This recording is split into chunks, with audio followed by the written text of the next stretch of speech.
A girl was walking down the street when a sudden scream escaped her lips. She was blindfolded and dragged away to a place beyond her worst nightmares. The girl on the bed struggled violently in terror, but the nurse lost her patience immediately, grabbed her roughly, tore off the blindfold, and asked if she was Maria herself. Maria struggled and whimpered, but the medical staff ignored her reactions, only telling the nurse to take her to shower before bringing her to Director Charlie. Panicked and desperate to figure out what was happening, Maria tried to get answers, but the nurse refused to waste any words. She dragged Maria forcefully into the bathroom and roughly stripped off her clothes. One nurse scrubbed her body frantically with a toilet brush, while another man sprayed her relentlessly with a water hose. Maria burst into tears in terror, and the sight of a man across from her suffering the same fate made her even more frightened. She could only curl up helplessly in the corner. A few minutes later, Maria, tied to a wheelchair, was wheeled in front of Charlie, her eyes filled with terror. But Charlie remained calm and told her this was a mental hospital. Upon hearing this, Maria looked completely disbelieving, whimpering as she tried to explain she wasn't mentally ill.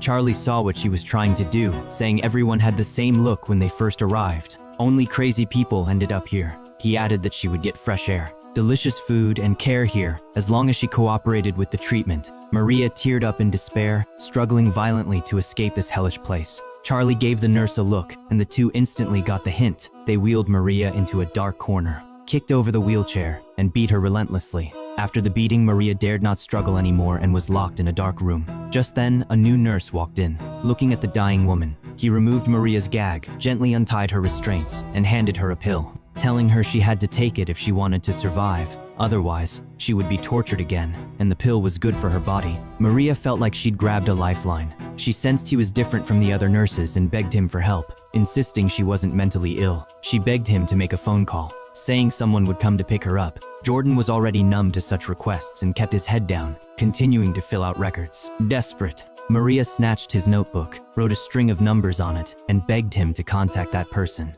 But Jordan snatched the notebook back, emphasizing that sharp objects were forbidden here. At that moment, the nurse who had beaten Maria earlier walked in. Seeing that Maria hadn't taken the pill, he scolded Jordan harshly, then grabbed Maria's chin and forced the pill down her throat. Enduring such torture every day, Maria soon realized she wasn't the only victim. Dozens of others were locked here, all kidnapped for no reason. Due to long-term use of psychiatric drugs, they had gradually turned from normal people to mentally unstable ones. Among them, Lily was the craziest. She kept saying she'd eaten so much butter that her uterus was blocked and begged Maria to give her own uterus. Lily began tearing at Maria's dress, making strange noises, which terrified Maria. She didn't want to end up like that. Hearing the commotion, Charlie came out, and Maria seized the chance to ask who had locked her here. But Charlie said she suffered from severe paranoia and pointed out her tendency to refuse treatment. Maria hurried to defend herself, saying she had no idea why she was here and that there must be a misunderstanding. But Charlie only said calmly that her dosage needed to be increased. Charlie didn't care at all whether Maria was actually ill, because everyone here was normal. Maria was locked in the dark room again, and soon she drifted off into a dazed sleep. Suddenly, though, she felt something touching her. She jumped up in terror and stepped back, only to see a big dirty hand reaching through the wall. The hand shook the bed frantically, groping around for a long time before finally pulling back unwillingly. A woman's singing came from outside the door. Lily, in her madness, had somehow escaped. Maria stared at her every move through the window, watching as Lily clutched her uterus in pain and stumbled into Charlie's office. Once inside, she lay down on his desk immediately. Charlie fed her a capsule smoothly, and Lily suddenly became extremely excited, cooperating obediently with Charlie's movements. Soon, her maniacal laughter echoed down the entire corridor, sending chills down Maria's spine. She couldn't help but bang her head against the wall. The sound made her feel sick and dirty. Meanwhile, the man across from her stared at Maria with a perverted look in his eyes. It turned out that every day at exactly 11 o'clock, Lily would go to Charlie's office, take the same pill, and undergo a physical examination by him. Before long, Maria discovered something even more terrifying. Every patient taken away by the nurses never came out of the operating room. They just vanished into thin air. It was at that moment that Maria realized these people might have been dismembered. Fearing she would be next, she looked for opportunities to escape again and again, but the hospital's security system was as tight as a prison. Every time she was caught, she was tortured repeatedly. Seeing Maria covered in bruises from the beatings, Jordan kindly reminded her that the hospital would only release her if her guardian agreed. The next day, however, Lily told Maria that George, the perverted man next door, knew how to escape. Determined to survive, Maria took the initiative to knock on the wall separating them. George asked if she was lonely, if she wanted to team up with him, and then asked how she knew there was a secret passage. Maria hurried to ask what she needed to do for him to tell her. George told her to wait for him in the bathroom the next day. Maria knew what the pervert was implying, but to escape, she still went to the bathroom the next day. George turned on the faucet to muffle the sound, hugged her from behind, and said the secret passage was in Charlie's office. She had to obey him if she wanted the password. To stay alive, Maria had no choice but to comply. But when George told her the password, she suddenly bit off a piece of his flesh. George screamed in pain, and the nurses rushed over upon hearing the noise. Amid the chaos, Maria slipped away to Charlie's office, but the password didn't work no matter how many times she tried. The beeping alarm finally caught Charlie's attention. Just then, Lily wandered over. Maria anxiously asked her for the password after all. Lily went to Charlie's office every night, so she must know it. Unexpectedly, Lily turned to the corner and tapped the wall with the number 9 key. Maria instantly understood, quickly mimicked the action to enter the password, and sure enough, the door opened. She closed the door carefully, searched thoroughly, and finally found a passage inside the cabinet. But at that moment, the door's combination lock suddenly beeped, and Charlie walked in covered in blood. He was about to pour himself a drink when Maria, exhausted, slipped, and her clothes tore. Charlie heard the sound of fabric tearing, turned around slowly, and noticed the cabinet door was open. There were no footholds in the secret passage, and Maria's skin was cut by the steel bars. Just then, a head popped in, and their eyes met. Charlie shouted Maria's name in anger, and the exhausted Maria, startled by the roar, fell down. Fortunately, the garbage pile below saved her life. She didn't dare to stop, crawling along the sewer all the way. After passing through the dark passage, she finally saw the long-awaited sunlight. But to her astonishment, the hospital was actually located in the middle of a busy street in Seoul. Maria stumbled toward passersby, begging for help, but covered in blood and with tattered clothes, she found that no one dared to step forward. Just then, the familiar ambulance stopped by the side of the road again, and 2 nurses rushed straight for Maria as soon as they got out. She turned and ran in terror, but luckily, a patrol police car came head-on. Maria waved frantically at the police car, and the nurses finally gave up the chase when they saw the police. Sitting in the car, Maria let out a long sigh of relief, thinking she had finally escaped the den of monsters. But on the other side, Charlie was calm as ever, dialing a number leisurely. At the same time, the police officer in the car received an order. Maria was taken to a remote alley, only to find the 2 nurses waiting for her. She watched in despair as the gate slowly came down, struggling frantically to break free, but it was too late. It was only then that she realized the police were actually protecting the mental hospital. The moment the elevator door closed, she lost her last glimmer of hope. When she woke up, Maria was tied to an operating table, and Charlie was dismembering a body on the bed next to her, saying he would remove the organs first and then skin the body, adding that Maria would be next soon.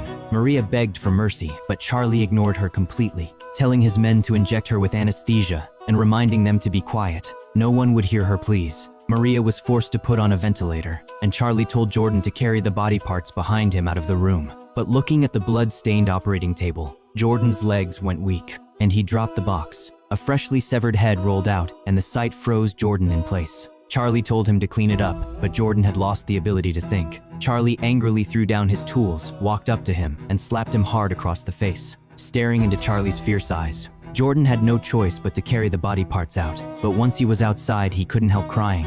After all, it was the first time he had seen such a brutal scene. He found his notebook, dialed the number Maria had left without hesitation, and told the person on the other end that Maria was here, and she might die if they didn't come quickly. The man on the other end of the line was Maria's fiancé, William. He had been searching for Maria all these days, and even reported her missing to the police, but he was kicked out in the end. Now that he finally knew where his girlfriend was, he rushed to the hospital immediately. Unexpectedly, he ran into Police Chief Gwen as soon as he got out of the car. William hid instinctively, and Gwen didn't pay much attention to him. Charlie, who was about to operate on Maria, suddenly received a call from Gwen and had to put the woman aside, because Gwen was not only his protector, but also a partner in the hospital. The 2 despicable men were planning to open a branch, discussing how to kidnap more innocent people. Little did they know, William had already sneaked in. Just then, a hand patted him on the shoulder, asking if he was William. William nodded. Jordan told him to follow quickly and led him straight to the operating room. Finally, William saw Maria, who was on the verge of death. Jordan reminded them they couldn't stay here.